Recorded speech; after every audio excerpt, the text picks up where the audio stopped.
Exodus 1. Israel's abundant increase. These are the names of the sons of Israel who came to Egypt with Jacob, each with his household: Reuben, Simeon, Levi, and Judah. Issachar, Zebulun, and Benjamin. Dan and Naphtali, Gad and Asher. All the offspring of Jacob were 70 persons. Joseph was already in Egypt. Then Joseph died, and all his brothers, and all that generation. But the descendants of Israel were fruitful and increased greatly. They multiplied and grew exceedingly strong, so that the land was filled with them. Israel's severe affliction. Now there arose a new king over Egypt, who did not know Joseph.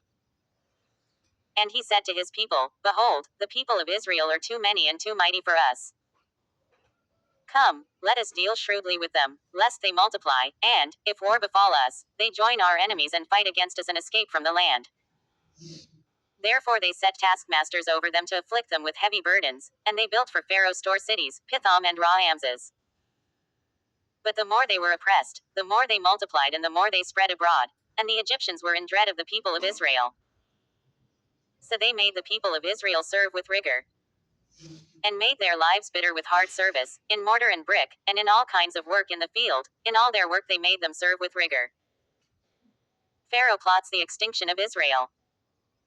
Then the king of Egypt said to the Hebrew midwives, one of whom was named Shiphrah and the other Puah, When you serve as midwife to the Hebrew women, and see them upon the birth stool, if it is a son, you shall kill him, but if it is a daughter, she shall live.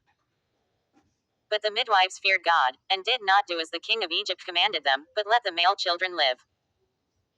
So the king of Egypt called the midwives, and said to them, Why have you done this, and let the male children live? The midwives said to Pharaoh, Because the Hebrew women are not like the Egyptian women, for they are vigorous and are delivered before the midwife comes to them. So God dealt well with the midwives, and the people multiplied and grew very strong. And because the midwives feared God, he gave them families. Then Pharaoh commanded all his people, Every son that is born to the Hebrews one you shall cast into the Nile, but you shall let every daughter live.